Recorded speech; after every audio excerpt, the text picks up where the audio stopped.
Smile. First home buyers, here are 3 reasons to buy in 2021. Stay tuned to hear them.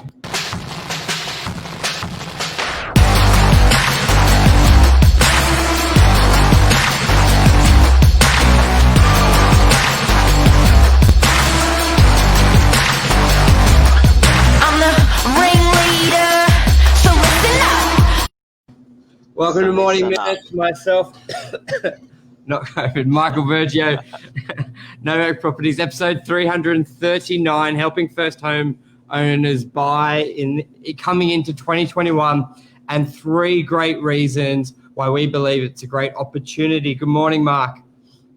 Good morning. May it be your New Year's resolution to get out of the rental rut, and we're going to give you 3 shit hot reasons of why to get out and buy something for yourself as a first home buyer. So if this is information that you can take into Christmas and New Year's and kick everyone up the bum that you want to buy, and we're going to arm you with some cracker information.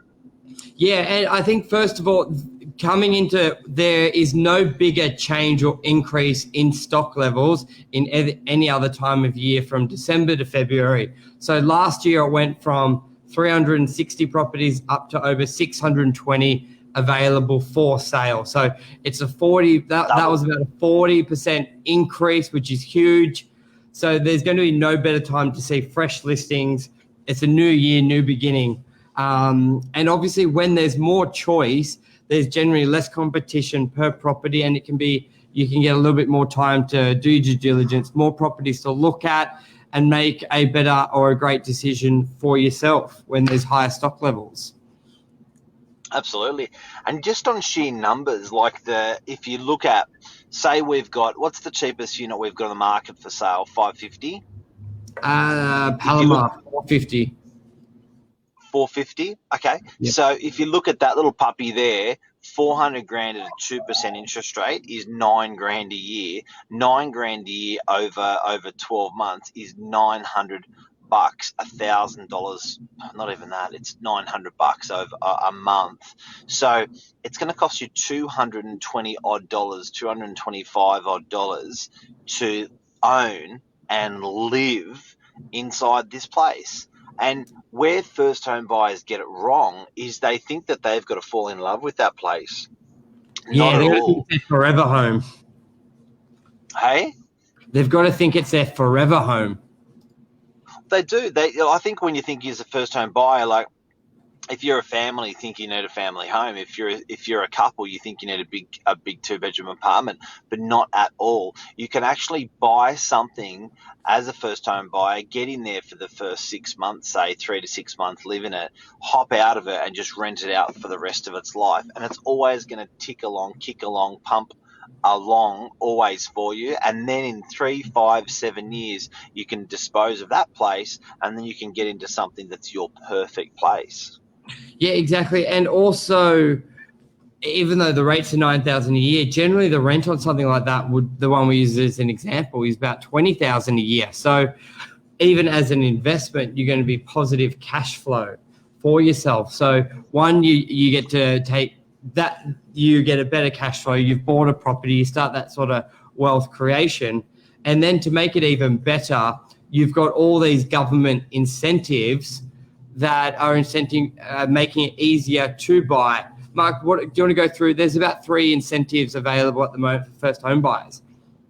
Yeah, and I think that's a good myth that we've busted with first home buyers. You can rent out your property. So first home buyers, you can use your first home as an investment property after a certain period. There's no designated period. They say you have to show the intention as a first home buyer. Some people say 3 months, some people say 6 months, but I think 6 months is the safe one. Then you just rent the thing out. So first home buyer can have their first home as an investment property as long as they show intent to live in it initially, and then you can rent it later. But the incentives are huge. The incentives are look, I've been an agent for almost 30 years. I've never seen greater incentives than what's on the table at the moment for a first home buyer. It is nuts. So first of all, if we use this property we're selling at the moment in Freshwater, it's an apartment which is 460,000. That is an example. A first home buyer has no stamp duty to pay, zero stamp duty to pay.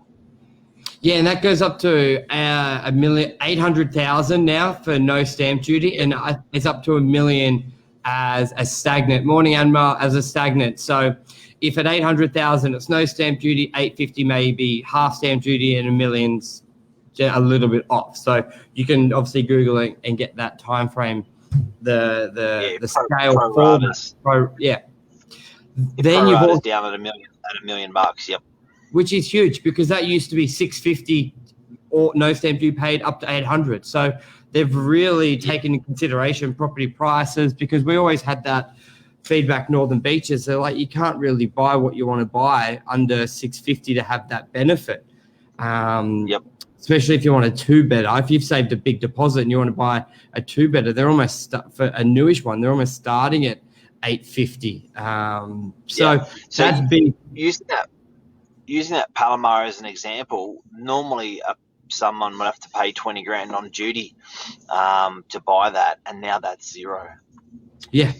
And then there's the other grant, which is a 5% deposit, and the government will back the mortgage insurance, where normally you need a 20% deposit. In this case, if you're accepted, you can use a 5% deposit and not pay mortgage insurance, which is huge, because if you're normally buying, say, that place for 450 grand, you would need a $100,000 deposit, so you don't pay mortgage insurance, which could be a 10 or 20 grand fee on top, basically. But the government will say, hey, if you've got 5%, which would be $22,000, you won't have to pay the mortgage insurance. So the barrier to buy has gone from 100 grand to 22,000, which is insane. That can be 5 years. It could have been 120 grand because you had an extra 20 grand. You had your stamp duty, you not rebated as well. So you had to have 120 grand before cash. Whereas now all you need for that one in Palomar is about $22,000. If you can get together $22,000, beg, borrow, steal, family, friends, help, whoever. If you can get that 22 grand together, you can be in an apartment in Freshwater. It's nuts. Can we bring that apartment up in Freshwater? Yeah. I want to show everyone this. And you know what the big thing here is? First home buyers, you've got to realise, yes, it's forced savings, which is it, and it's a nice thing to save for, but it is forced savings. But get this, the value goes up. And historically, a place like Freshwater, the value's gone up 10% a year. So historically, over the last 50 years, it's doubled every 10 years. So if that pattern follows, and it certainly has lately, is the little puppy here. If that pattern follows, this property at $449,000 is going to double. That means it's going to be worth $1 million when it's 2031. Mm. And you've still got your genuine savings, your super, all on top. This is just basically, instead of having 25 grand in the bank, earning, I think, 1% or 0.1% interest, you've got a property that will be earning you 10 grand a year positive cash flow. So you make $500,000, 10 grand a year, make 100 grand that way. And then you've got the capital growth as well. Now, looks a bit like Melrose Place. Yeah. It's a good little pocket of fresh water.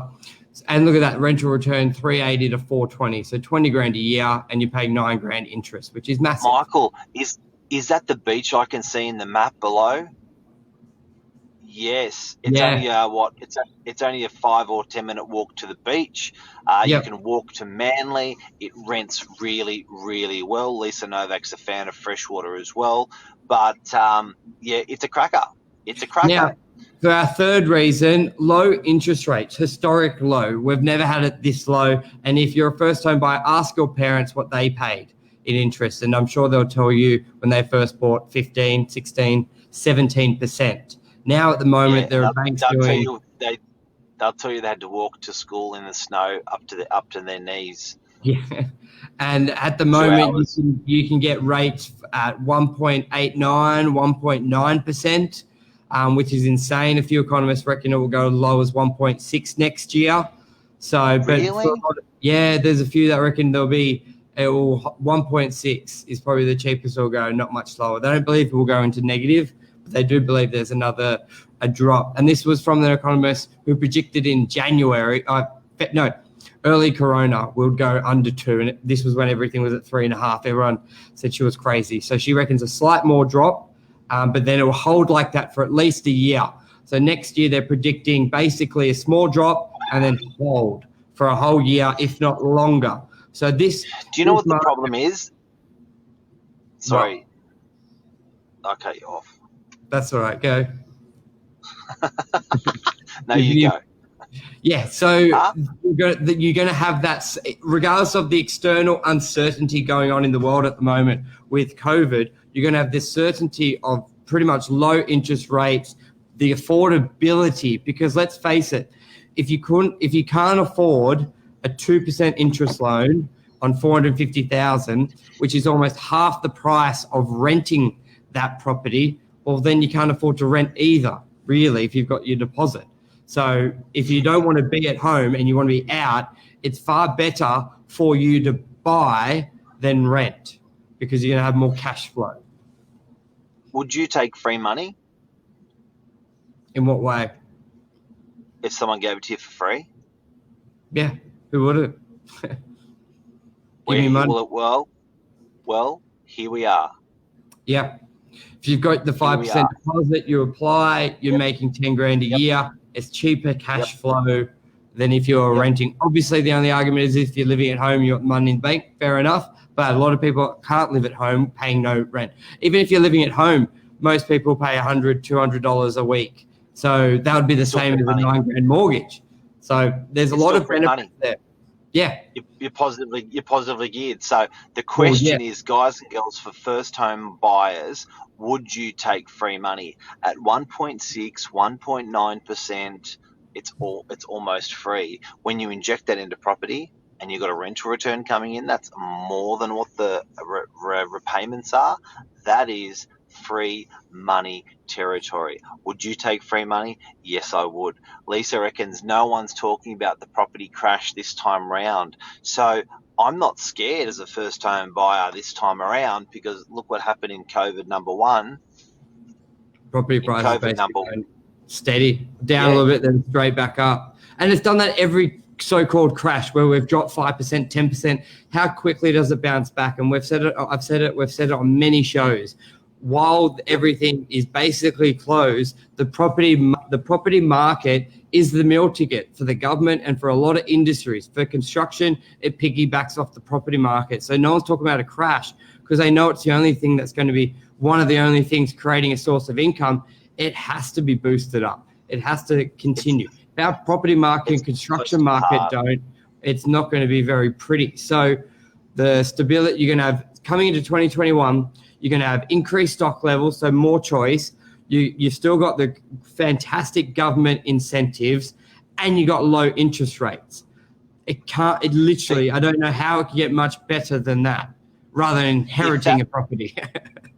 If that property market rallies hard towards the end of 2021, I can guarantee you the government grants are going to come off the table for first home buyers. I'll say it again.